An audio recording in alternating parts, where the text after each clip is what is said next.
Lagi akong namamangha dito sa Maynila kasi napakaraming mga luma at makasaysayang mga building dito.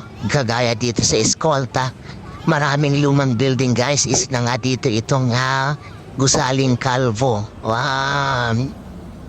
Ang may-ari kasi dati ay yung apelyido ay Calvo. Calvo. So yun guys. Kaya ito yung pangalan niya hanggang sa ngayon. Maraming kasaysayan dito guys. Nagamit nga rito ng panahon ng hapon at marami pang iba.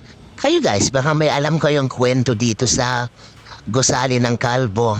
Baka naman yung mga tatay ninyo, lolo ninyo, makakilala ninyo ay napunta dito guys. So yun, share ko lang siya guys kasi kakaiba nga ito. Puntahan natin. Meron actually restaurant din sa baba at present.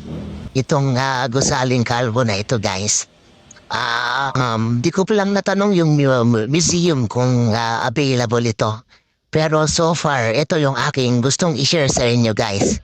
Ang kasaysayan ng Gusaling Calvo. Maraming kwento dito guys at yun nga. Magandang malaman din na i-share din sa karamihan ang kasaysayan ng Gusaling Calvo guys.